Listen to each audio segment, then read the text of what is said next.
Bonjour à tous, une petite vidéo pour vous montrer un peu l'état du jardin après notre retour de vacances de Normandie. Et cette fois-ci, c'est dans le jardin qu'on a en région parisienne avec les jardins familiaux. Donc, des petites surprises par-ci par-là.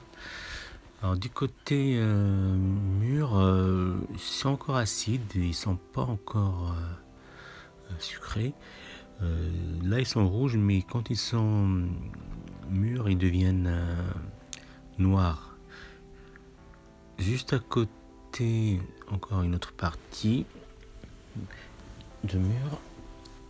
Et juste après, c'était un endroit où il y avait du persil. Donc, on voit que c'est envahi un peu par les herbes. Il va falloir encore nettoyer pour les faire apparaître.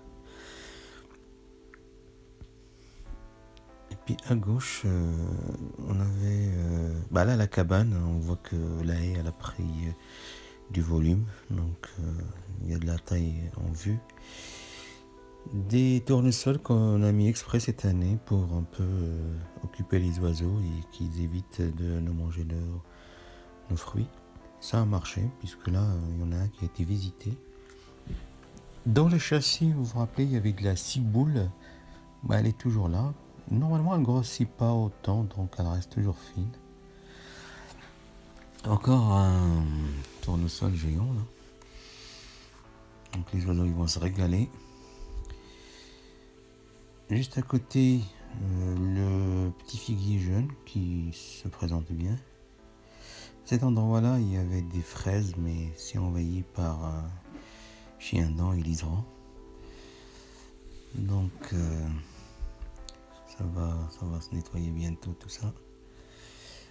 La capucine, donc le fait qu'elle ait fleuri, ça nous indique que le sol, il a assez ce qu'il faut en quantité d'eau.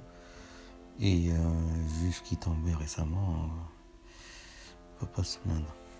Les salades sont montées en graines. Donc c'était aussi parmi les inconvénients de la dernière pluie, ces salades-là. Ils ont connu un coup froid, un coup chaud, et du coup ils ont levé rapidement. Quelques petits ronds qui étaient par là, mais la moitié a été bouffée par les limaces. Et juste à gauche, normalement, c'est des plants de betteraves. Voilà. Là, c'est encore un autre plant de courgettes blanches. Je pense que c'est de la courge spaghetti, ça s'appelle. Et ça, c'est une courge ronde de Nice. Là, elle est grande, elle est bonne pour la soupe. Ici, on a notre petit arbuste de la verveine qui se présente bien. Juste là, il y avait des fraises, mais on voit que le liseran, il a pris la place. Encore nos anges gardiens, les tournesols. Et par là, il y avait mais c'est toujours là, de la céleri feuille. Voilà. Pour l'instant, ça va, ça se présente bien. Et juste à côté, il y avait des betteraves, voilà, et quelques blettes rouges. Voilà.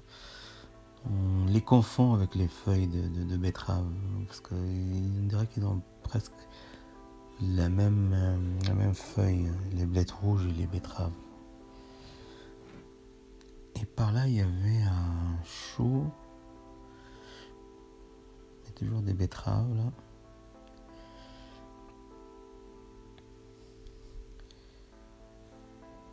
Une blette rouge.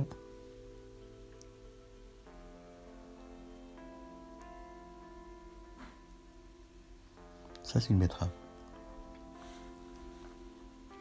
Une blette rouge.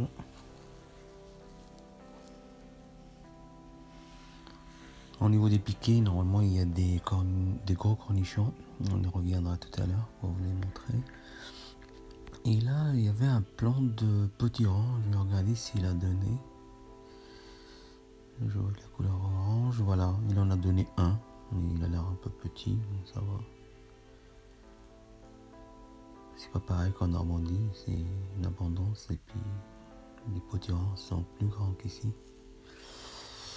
Alors, au niveau des piquets, on y revient. Donc, le gros cornichon de Paris, il y en a un peu là.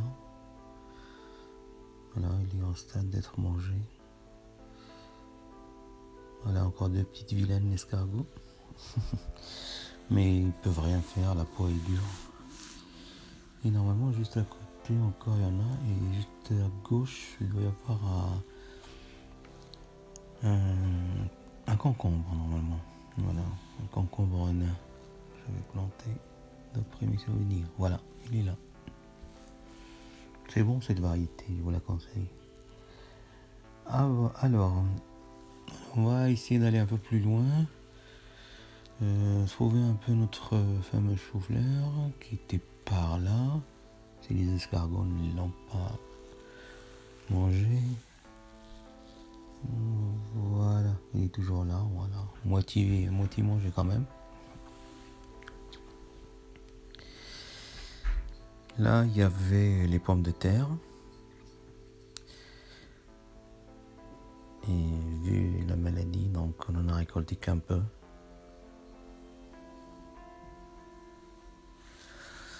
Là, les haricots violets qui se présentent bien.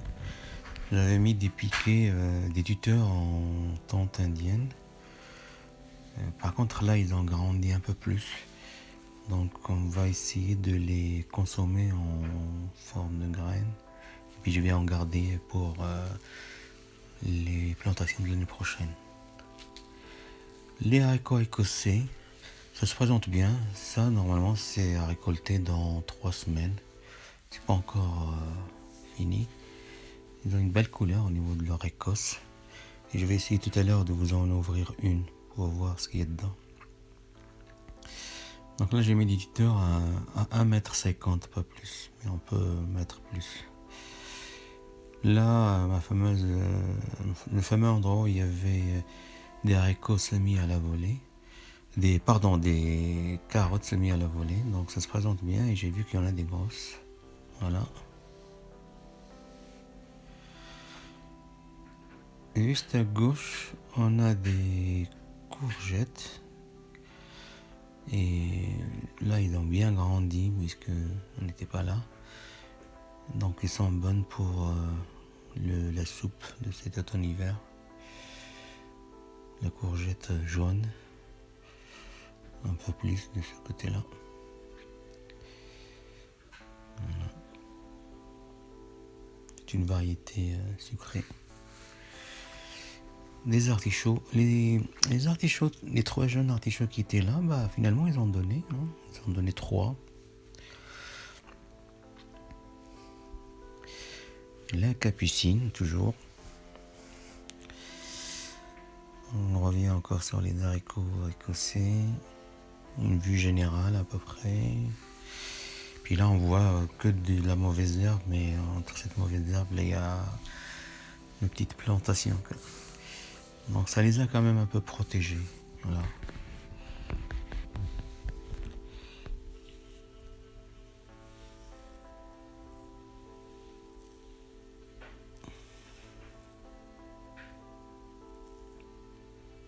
La rhubarbe.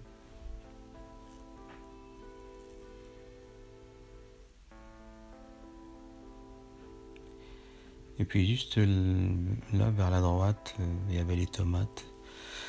J'ai pas tout arraché, donc j'en ai laissé un peu. Et je vois qu'il y a des petites tomates qui ont tenu le coup là. Surtout les petites tomates cerises. Voilà. On a eu un petit kilo sur tous les plants qu'on a mis cette année. C'est pas terrible quoi par rapport à l'année dernière. Mais voilà, chaque année a sa surprise quoi. Encore de la capucine. Ah ça, il y en a. Et normalement là, il y a un châssis. Je vais aller voir. Il y avait dedans 3 plants de fenouil, une grosse blette et puis un chocabu.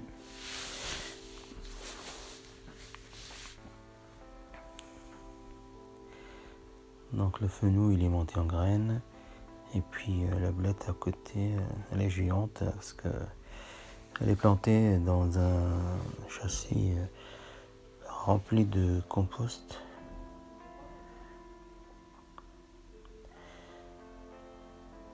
La blette, elle est belle. C'est une blette à cardan blanc.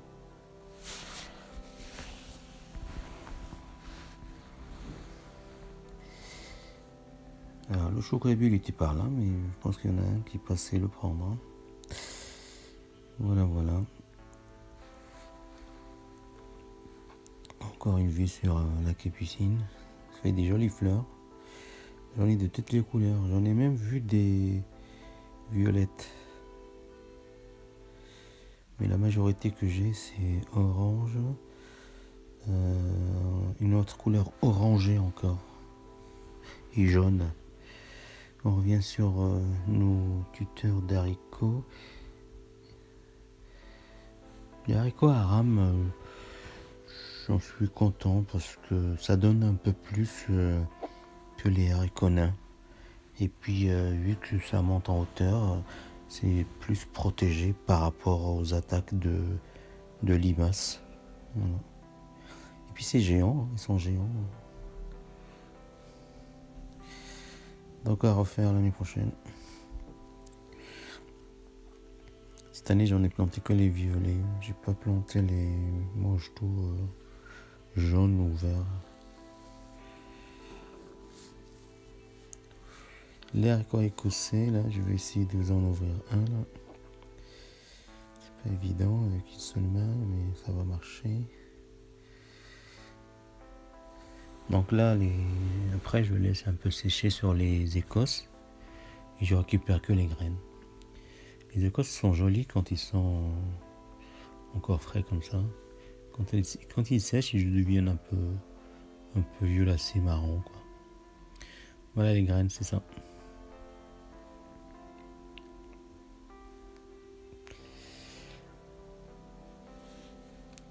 Allez, à bientôt. Je vais vous laisser finir tranquillement. Au revoir.